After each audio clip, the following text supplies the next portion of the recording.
Hello everyone, Deepti food में आप सभी का स्वागत है। और आज हम बनाएंगे नारियल के पाउडर का एक मस्त कलाकंद की रेसिपी। तो सबसे पहले चूल्हे पे चढ़ाए हैं पैन और उसमें डालेंगे हम 1.5 कटोरी नारियल का पाउडर। ये डेसिकेटेड नारियल है जो पैकेट में मिलता है। तो मैंने 1.5 कटोरी नारियल का यूज़ किया है और उसे हम एकदम कम आंच में हल्का सा भूनेंगे जब तक कि उससे एक अच्छी खुशबू आने नहीं लगे। तो इसे एकदम कलर नहीं करना है, बस उसे हल्का सा भून लेना है ताकि एक अच्छी खुशबू आए। तो थोड़ी चलाते हुए ही हम इसे अच्छी तरह से भून लेंगे। और 1.5 कटोरी नारियल के पाउडर में हम लेंगे 3 कटोरी दूध। ये जो ऊपर में छल्ली बैठे रहता है ना, सारे दूध ले लेंगे, जिसमें मलाई रहती है वो भी दूध ले लेंगे। इससे जो है आपका नारियल का बर्फ़ी बहुत ही स्वादिष्ट लगेगी। तो 1 कटोरी मैंने दूध डाल दिया है और इसे मिला लिया है, क्योंकि वो नीचे देखिए लग रही थी। तो दोबारा से 1 कटोरी दूध डालेंगे और बाद में फिर से हम 1 कटोरी और दूध डाल के इसे हम अच्छी तरह से पका लेंगे। तो इस तरह से पकाने से क्या होता है कि नारियल की बर्फ़ी बहुत ही स्वादिष्ट लगती है। तो एक एक कटोरी डाल के हम मिलाते गए और देखिए तीसरी कटोरी भी दूध डाल दिए हैं और इसे अब हम अच्छी तरह से मिला लेंगे।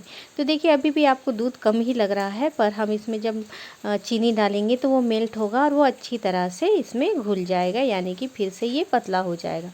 तो देखिए मैंने 3 कटोरी दूध डाल के इसे अच्छी तरह से मिला लिया है और अब हम इसमें डालेंगे आधा कटोरी के करीब मिल्क पाउडर। ये जो एवरीडे का मिल्क पाउडर होता है वही है, मैंने आधा कटोरी यूज़ किया है। उसे भी डाल के अब हम इसे मिला लेंगे और फिर से हम उसमें डाल देंगे आधा कटोरी चीनी। तो चीनी आप अपने हिसाब से डालिएगा, जितना आपको मीठा पसंद है उसके हिसाब से चीनी डालना है। तो आधा कटोरी मैं चीनी डाली हूँ और उसे भी अब हम मिलाएंगे। और इस चीनी को डालते साथ ही अब वो मेल्ट होगा तो वो पतला हो जाएगा। तो आपको जो लग रहा था कि ये कड़ा है वो नहीं होगा, अब ये पतला होगा और उसके बाद हम इसे अच्छी तरह से पकाएंगे। और देखिए ये थोड़ा पतला हो चुका है और अब हम डाल देंगे इसमें इलायची का पाउडर। इससे खुशबू बहुत अच्छी आती है और खाने में स्वादिष्ट भी लगता है। तो देखिए हल्का हल्का मेल्ट हो रहा है चीनी और ये एकदम पतला हो गया। तो अब हम क्या करेंगे, इसे थोड़ा सा आंच बढ़ा के इसे सूखने तक पकाएंगे। जब तक ये तली ना छोड़ दे तब तक हम इसे लगातार चलाते हुए अच्छी तरह से पकाते रहेंगे। इससे क्या होगा कि चीनी भी घुल जाएगी, दूध भी सूख जाएगा और ये तली को छोड़ के ऊपर उठ जाएगा।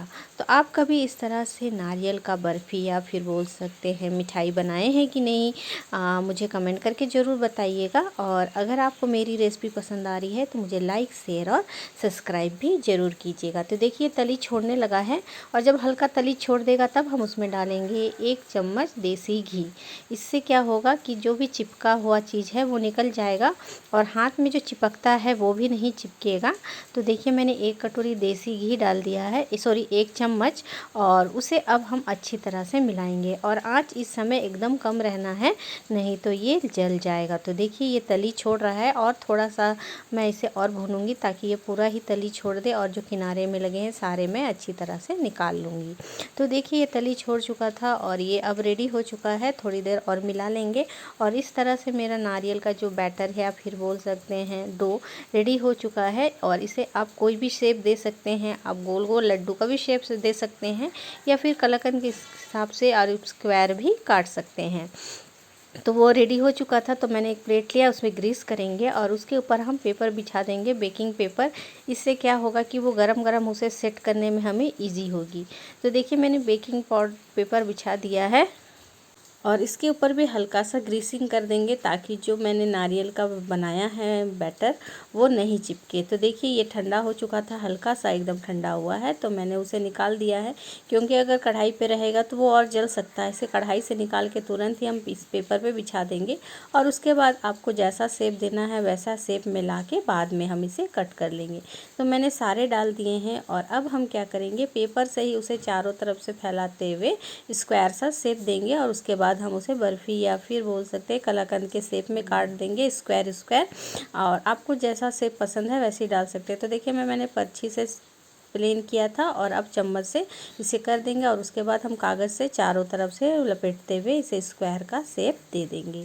तो ये बनाने में बहुत आसान होता है, इजी होता है। आप रक्षाबंधन के उपलक्ष्य पे बना सकते हैं, क्योंकि बाज़ार का मिठाई में तो मिलावट होती है। तो इस तरह से आप घर में बने हुए मिठाई का यूज कर सकते हैं और ये खाने में बहुत ही स्वादिष्ट लगता है, कम समय में बन जाता है और आसानी से बन जाता है। तो मैंने और एक पेपर लिया है, क्योंकि ये बहुत गर्म है और हाथ से सेट नहीं हो पा रहा था, तो मैंने दूसरा पेपर लेके उसके ऊपर लग के हाथों से सेट किया ताकि मुझे गरम का अनुभव ना हो। तो देखिए मैं ऐसे करके सारे सेट कर लूँगी और आपको जितना मोटा पतला बनाना है उसके हिसाब से कर सकते हैं। और इसके ऊपर फिर मैं गार्निश कर दूँगी पिस्ता से, क्योंकि पिस्ता ग्रीन कलर का होता है और इसे दिखने में बहुत ही अच्छा लगता है और खाने में तो स्वादिष्ट लगता ही है। तो अब हम क्या करेंगे, इसके ऊपर पिस्ता छींट देंगे और जो कागज़ है उसी से रख के हम ऊपर से फिर से हाथों से इसे दबा देंगे ताकि पिस्ता भी इसमें लग जाए और ये गिरे नहीं। तो इस तरह से मेरा नारियल के पाउडर का मिठाई बोल सकते हैं रेडी है, या फिर बोल सकते हैं कलाकंद रेडी है खाने के लिए। तो आप भी अपने घर में इस तरह से ये कलाकंद या फिर नारियल का बर्फ़ी ज़रूर बनाइएगा और मुझे कमेंट करके ज़रूर बताइएगा कि आपको मेरी ये रेसिपी कैसी लगी। और अगर आप मेरे चैनल पर नए हैं तो मुझे लाइक, शेयर और सब्सक्राइब भी ज़रूर कीजिएगा। बहुत ही स्वादिष्ट होती है, कम समय में बन जाती है, इजी है और कोई भी बना सकता है। ज़्यादा कुछ मेहनत भी नहीं लगती है, बस नारियल का पाउडर लेना है, चीनी और दूध।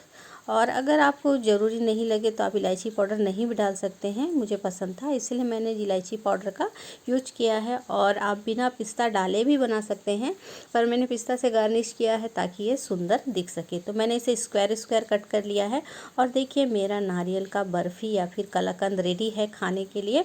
टेस्टी था, बहुत ही स्वादिष्ट था और तुरंत ही ख़त्म हो गया, रखने की ज़रूरत ही नहीं पड़ी थी। तो मैं सोची थी स्टोर करूँगी, पर ये तुरंत ही ख़त्म हो गया। तो ये मेरा नारियल का बर्फ़ी रेडी है।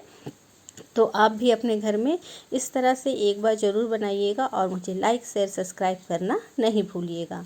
थैंक यू दोस्तों।